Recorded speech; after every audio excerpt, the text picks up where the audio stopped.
want justice. We want justice. We want justice. We want justice. సాధిద్దాం సాధిద్దాం regularise సాధిద్దాం సాధిద్దాం సాధిద్దాం రెగ్యులరైజ్ సాధిద్దాం ఉద్యోగుల ఐక్యత వర్ధిల్లాలి ఎస్ఎస్ఏ ఉద్యోగుల ఐక్యత వర్ధిల్లాలి We want justice. We want justice. We want justice. We want justice.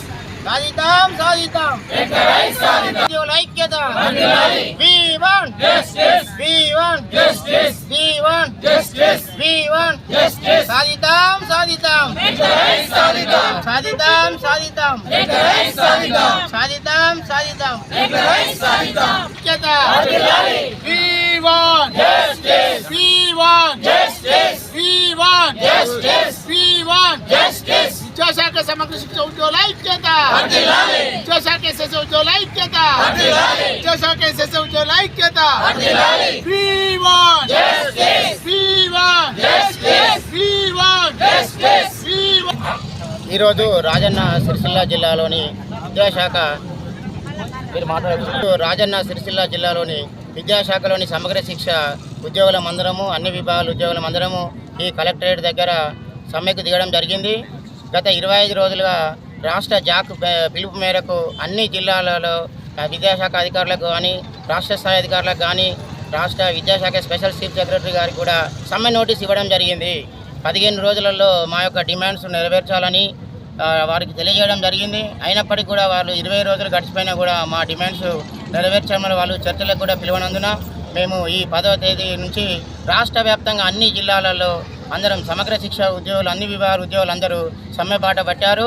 దానిలో భాగంగానే ఈరోజు రాజన్న సిరిసిల్ల జిల్లాలో మా కలెక్టరేట్ దగ్గర అన్ని విభాగాల ఉద్యోగులందరము 426 మంది సమగ్ర శిక్ష ఉద్యోగులందరూ ఈ టెంట్ కిందకి వచ్చి అన్ని డ్యూటీలు వదిలేసి నో వర్క్ నో పే అనుకొని ఇక్కడికి వచ్చి కూర్చొని మేము సమ్మెలో ఉన్నాము. ఇప్పుడైనా గవర్నమెంట్ మా యొక్క డిమాండ్లను తొందరలోనే పరిష్కరించి మమ్మల్ని మళ్ళీ సమ్మెను బాట నుంచి విరమించాలని గౌరవ ముఖ్యమంత్రి రేవంత్ రెడ్డి గారు ఇచ్చిన మాటను నిలబెట్టుకోవాలని ముఖ్యమంత్రి గారికి మరొకసారి మా రాజన్న సిరిసిల్ల జిల్లా తరఫున కూడా సవినయంగా మనవి చేస్తున్నాం. మరి ఇది చేస్తున్న పనులైతే 20 సంవత్సరాల నుంచి వ్యవస్థ ఉంది. అయితే అంతకుముందు ఇది సర్వశిక్షగా ఉండే, అందులో సర్వశిక్షలు చేశాము. ఇదేదో బాలేదని చెప్పి ఆలోచించుకున్నారు, దీన్ని సమగ్ర శిక్షగా చేశారు. అప్పుడు రాజీవ్ విద్యా మిషన్ ఉండే ఫస్ట్, తర్వాత దీన్ని సమగ్ర శిక్షగా చేశారు. సమగ్ర శిక్ష నుండి ఇప్పుడు సర్వశిక్ష చేశారు, సర్వశిక్ష నుండి సమగ్ర శిక్ష అయింది. పేర్లు అయితే మార్పులు వస్తున్నాయి కానీ వ్యవస్థ అయితే మార్పు లేదు. జీతాలు పెరుగుదల లేదు, మాకు రెగ్యులరైజ్ అనేది లేదు. మహిళా ఉద్యోగులకి కనీసం ఒక ప్రస్తుతి సెలవులు కూడా లేవు. అయితే ప్రతి ఒక్కరు కూడా ఇందులో డిగ్రీలు పిహెచ్డీలు కూడా చేసిన వాళ్ళు ఉన్నారు. విద్యాపరంగా చూసుకుంటే అన్ని పెద్ద పెద్ద చదువులే ఉన్నాయి, కానీ వ్యవస్థలో చూస్తే మార్పు లేదు. మా వరకు అయితే ఆలోచించే వారు లేరు. ఎన్నో ప్రభుత్వాలు వస్తున్నాయి పోతున్నాయి. గతంలో మరి వైఎస్ఆర్ ఉన్నప్పుడు ఇది రెగ్యులర్ అవ్వాల్సి ఉండను, ఆయన పోయిన తర్వాత వ్యవస్థ మారింది. మళ్ళీ తెలంగాణ సాధించుకుందాం, ఆంధ్ర తెలంగాణ వేరైపోతే మనకు బోలెడు ఉద్యోగాలు వస్తాయని చెప్పి అప్పుడు ఆశపడి మన యొక్క తెలంగాణ మనం తెచ్చుకోవడం జరిగింది. తెలంగాణలో 10 సంవత్సరాలు మనం నివసించాం, అప్పటికీ కూడా మాకు ఎలాంటి న్యాయం జరగలేదు. సో మరి చివరి దశలో వాళ్ళు చేస్తామనుకున్నారో చేయలేదనుకున్నారో కానీ పిలిచారు, మమ్మల్ని ఆశ పెట్టించారు. ఇదిగో వచ్చే అదిగో పాయ అంటే అందరం ఆశతో ఎదురు చూస్తాం. చాలామంది ప్రాణాలు కోల్పోయారు, కొంతమందికి స్ట్రోక్ వచ్చి చనిపోయారు, కొంతమంది సరైన భోజనం లేక, కొంతమంది పెళ్ళిళ్ళ కాళ్ళకి కూడా సూసైడ్ చేసుకున్న వాళ్ళు ఉన్నారు. ఎందుకంటే ఇప్పుడు రెగ్యులర్ అవుతుంది, అప్పుడు రెగ్యులర్ అవుతుంది, ఇదిగో జీతం పెరిగి అదిగో జీతం పెరిగి అని ప్రభుత్వాలు మారుతూనే ఉన్నాయి. కానీ మా యొక్క ఎస్ఎస్ఏ ఎంప్లాయీస్ యొక్క జీవితాలు మాత్రం ఇంతవరకు మారలేదు. పైగా మాకు ఎక్కడైనా మేము రోడ్డు మీద వెళ్ళినప్పుడు ఉద్యోగ వ్యవస్థలో చనిపోతే కనీసం మాకు ఒక ఐడి కార్డు కూడా లేదు. ఈ చచ్చిపోయినోడు ఏ ఊరోడు అంటాడు కానీ ఏ ఎంప్లాయ్ అన్నట్టు కూడా దిక్కు లేదు. మాకంటూ ఒక ప్రూఫ్ లేదు, ఒక ఐడి లేదు, ఏదీ లేదు. ఇప్పటికైనా మా గురించి ఆలోచించాలి. ఎందుకు అంటే గత సంవత్సరంలో ఈ యొక్క తెలంగాణ ప్రభుత్వం ఉన్నప్పుడు మన ముఖ్యమంత్రి గారు మన రేవంత్ రెడ్డి గారు అన్నారు, ఒక ఛాయ తాగే లోపే మీ సమస్యను పరిష్కరిస్తా అన్నారు. ఇప్పటికి ఎన్నో ఛాయలు తాగుడు అయిపోయి ఉండొచ్చు ఆయన, కానీ ఛాయ్ తాగేటప్పుడు మేము గుర్తు రావట్లేదు. మరి ఇంతవరకు కూడా ఆయన ఛాయ్ తాగడమే మర్చిపోయాడు, మాకైతే తెలియదు. కానీ ఎస్ఎస్సీ ఎంప్లాయీస్ గురించి ఆయన ఇచ్చిన హామీ మాత్రం కంప్లీట్గా మర్చిపోయాడు. ఇది చాలా బాధాకరమైన విషయము. మేము దీక్షలు చేపట్టి దీక్షల వల్ల సాధించాక మళ్ళీ సమయబాట పట్టాం.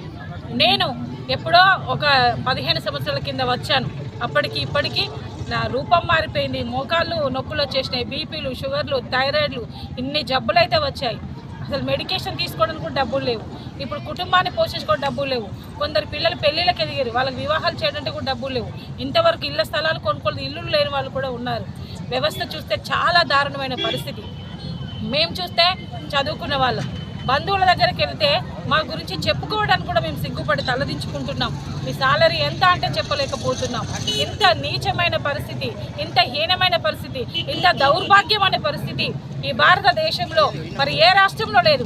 తెలంగాణ రాష్ట్రంలో ఉంది. ప్రతి రాష్ట్రంలో ఎస్ఎస్ఏ ఉద్యోగులకి సాలరీస్ పెంచారు, ఎస్ఎస్ఏ ఉద్యోగులు రెగ్యులర్ చేస్తారు. పక్క రాష్ట్రాల్లో చూస్తే చాలా మంది రెగ్యులర్ అయిపోయారు. వారి జీవితాలు మారిపోయి, వాళ్ళ జీవితాలు మారిపోయి వారు హ్యాపీగా ఉన్నారు.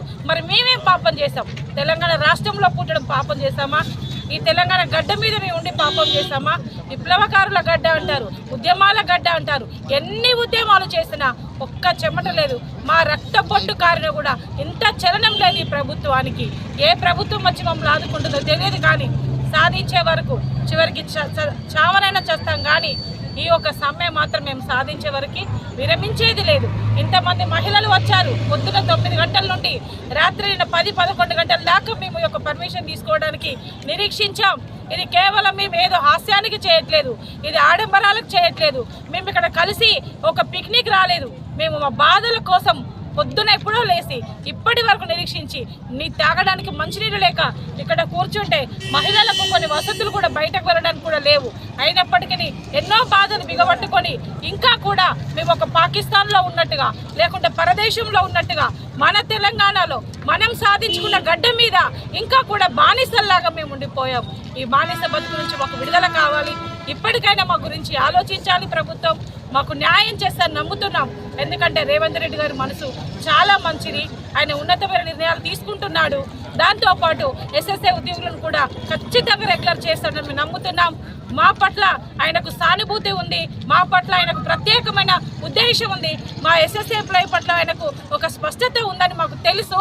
కానీ ఆయన ఎందుకు మర్చిపోయాడో ఆయనను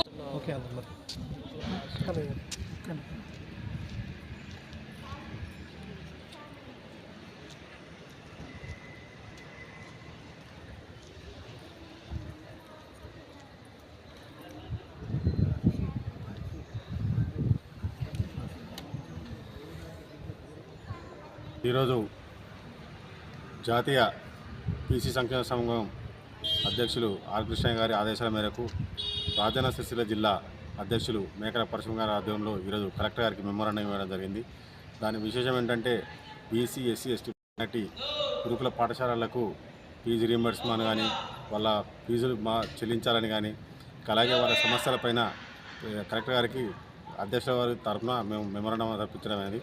కాబట్టి ఈ మా బీసీలకు ఎక్కడ అన్యాయం జరిగినా మేము ముందుంటాం కాబట్టి ఖచ్చితంగా బీసీల కోసం మేము పోరాడే హక్కు మాకు మా అధ్యక్షుల వారు ఇచ్చింది. కాబట్టి ఖచ్చితంగా ఎక్కడ అన్యాయం జరిగినా, ఎవరికి ఏ అవసరం పడ్డా మేము బీసీ నాయకులు అందరం ఖచ్చితంగా అక్కడ ఉండి మేము మా అధ్యక్షుని ఆధ్వర్యంలో మేము అందరికీ వారికి అండగా ఉంటామని తెలుపుతూ జై బీసీ. జాతీయ బీసీ సంక్షేమ సంఘం అధ్యక్షులు ఆర్ కృష్ణయ్య ఆదేశాల మేరకు రాజన్న సిరిసిల్ల జిల్లా అధ్యక్షులు మేకల పరశురామ్ గారి ఆధ్వర్యంలో ఈరోజు కలెక్టరేట్ వచ్చి కలెక్టర్ గారికి వినతి పత్రం ఇవ్వడం జరిగింది. ఈ వినతి పత్రము బీసీ, ఎస్సీ, ఎస్టీ, మైనార్టీ హాస్టళ్ళు పాత బకాయిలు మరియు వారికి ఛార్జీల పెంపు కోసం వారికి సదుపాయాలు కూడా కల్పించాలని, ఫీజు రియంబర్స్మెంట్లు కూడా వాళ్ళకి వర్తించే విధంగా గవర్నమెంట్ సపోర్ట్ చేయాలని కలెక్టరేట్కు వినతి పత్రం ఇవ్వడం జరిగింది. ఈ కార్యక్రమంలో పాల్గొన్న బీసీ నాయకులందరికీ మరొకసారి ధన్యవాదాలు తెలుపుతూ ముగిస్తున్నాను.